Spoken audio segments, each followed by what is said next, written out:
Dan ini adalah kisah Abu Nawas yang pura-pura gila.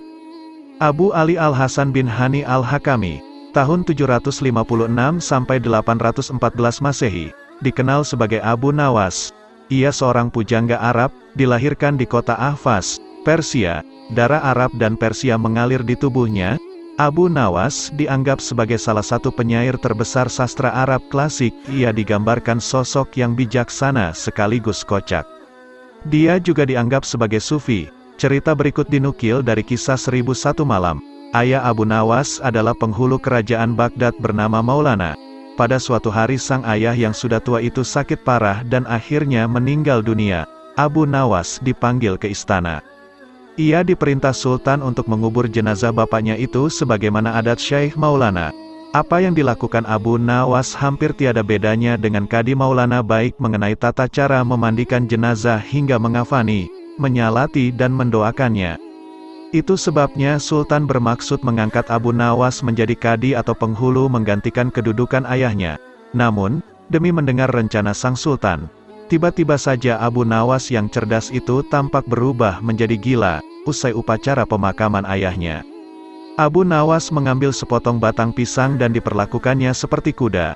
Ia menunggang kuda dari batang pisang itu sambil berlari-lari dari kuburan bapaknya menuju rumahnya. Orang yang melihat menjadi terheran-heran dibuatnya. Pada hari yang lain ia mengajak anak-anak kecil dalam jumlah yang cukup banyak untuk pergi ke makam bapaknya. Dan di atas makam bapaknya itu ia mengajak anak-anak bermain rebana dan bersuka cita. Kini semua orang semakin heran atas kelakuan Abu Nawas. Mereka menganggap Abu Nawas sudah menjadi gila karena ditinggal mati oleh bapaknya. Pada suatu hari ada beberapa orang utusan dari Sultan Harun al-Rasyid datang menemui Abu Nawas. "Hai Abu Nawas, kau dipanggil Sultan untuk menghadap ke istana," kata wazir utusan Sultan. "Buat apa Sultan memanggilku? Aku tidak ada keperluan dengannya," jawab Abu Nawas dengan entengnya seperti tanpa beban. "Hai Abu Nawas, kau tidak boleh berkata seperti itu kepada rajamu. Hai wazir, kau jangan banyak cakap. Cepat ambil kudaku dan mandikan di sungai supaya bersih dan segar," kata Abu Nawas sambil menyodorkan sebatang pohon pisang yang dijadikan kuda-kudaan. Si wazir hanya geleng-geleng kepala melihat kelakuan Abu Nawas. "Abu Nawas, kau mau apa tidak menghadap Sultan?" desak wazir. "Katakan kepada rajamu."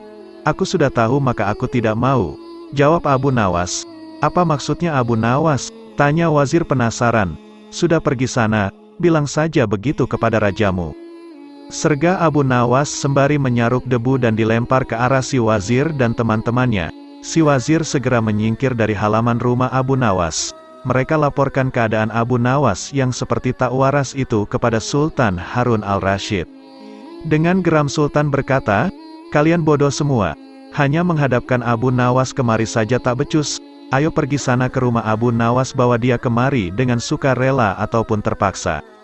Si wazir segera mengajak beberapa prajurit istana, dan dengan paksa Abu Nawas dihadirkan di hadapan raja.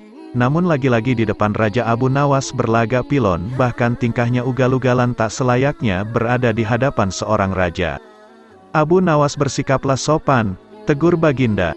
"Ya Baginda, tahukah Anda, apa Abu Nawas?" "Baginda, terasi itu asalnya dari udang."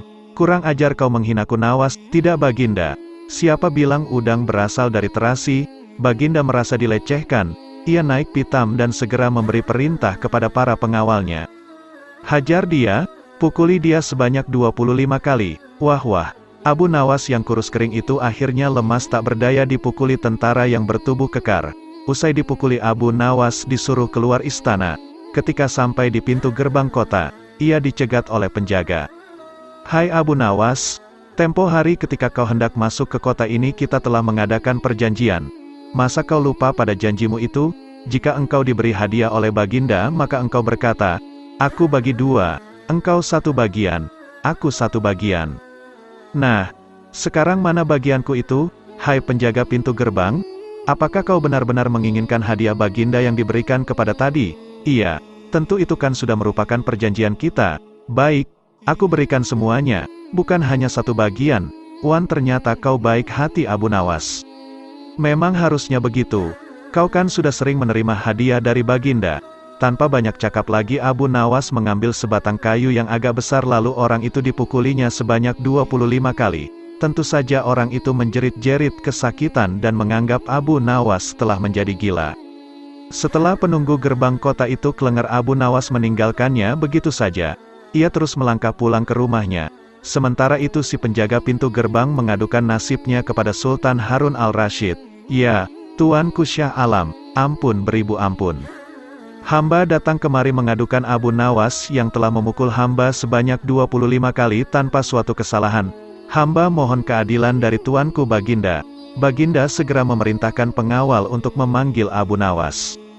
Setelah Abu Nawas berada di hadapan Baginda ia ditanya, "Hai Abu Nawas, benarkah kau telah memukuli penunggu pintu gerbang kota ini sebanyak 25 kali pukulan?"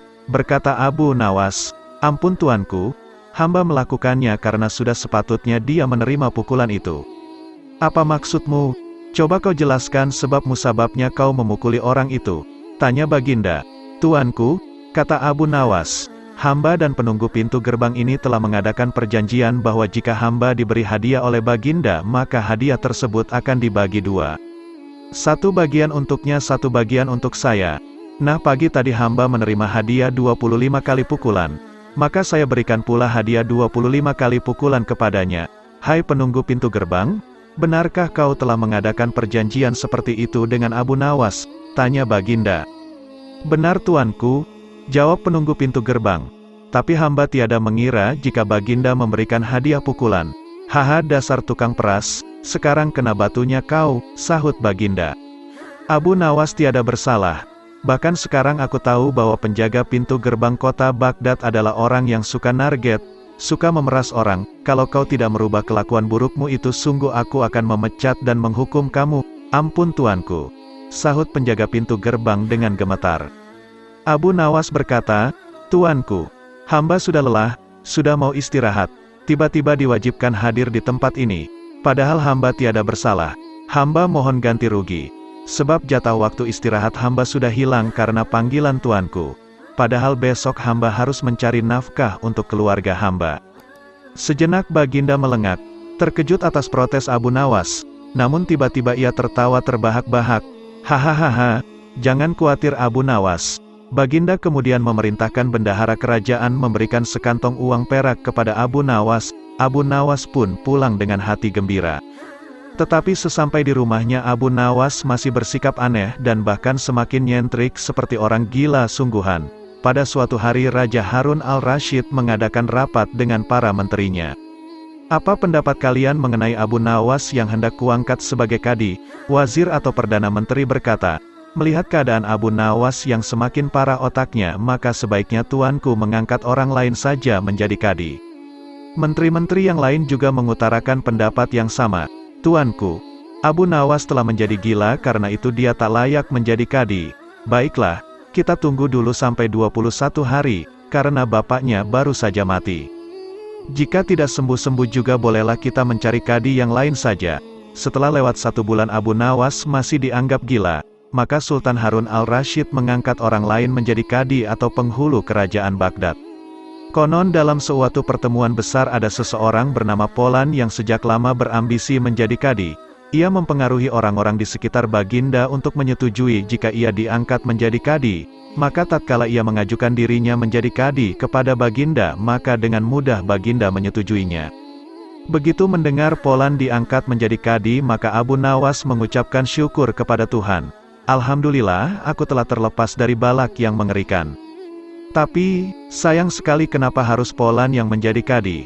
Kenapa tidak yang lain saja?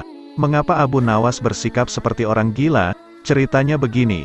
Pada suatu hari ketika ayahnya sakit parah dan hendak meninggal dunia ia memanggil Abu Nawas. Berkata bapaknya, "Hai anakku, aku sudah hampir mati. Sekarang ciumlah telinga kanan dan telinga kiriku." Abu Nawas segera menuruti permintaan terakhir ayahnya. Ia cium telinga kanan bapaknya. Ternyata berbau harum, sedangkan yang sebelah kiri berbau sangat busuk. "Bagaimana anakku, sudah kau cium?" "Benar Bapak, ceritakan dengan sejujurnya, baunya kedua telingaku." "Aduh ayah, sungguh mengherankan, telinga ayah yang sebelah kanan berbau harum sekali, tapi yang sebelah kiri kok baunya amat busuk." "Hai anakku Abu Nawas, tahukah apa sebabnya bisa terjadi begini? Wahai ayahku, cobalah ceritakan kepada anakmu ini." Berkata Syekh Maulana, "Pada suatu hari datang dua orang mengadukan masalahnya kepadaku. Yang seorang aku dengarkan keluhannya, tapi yang seorang lagi karena aku tak suka maka tak ku dengar pengaduannya. Inilah risiko menjadi kadi, atau penghulu. Jika kelak kau suka menjadi kadi, maka kau akan mengalami hal yang sama. Namun jika kau tidak suka menjadi kadi, maka buatlah alasan yang masuk akal agar kau tidak dipilih sebagai kadi oleh Sultan Harun al-Rasyid. Tapi tak bisa tidak, Sultan Harun al-Rasyid pastilah tetap memilihmu sebagai kadi." Nah, itulah sebabnya Abu Nawas pura-pura menjadi gila.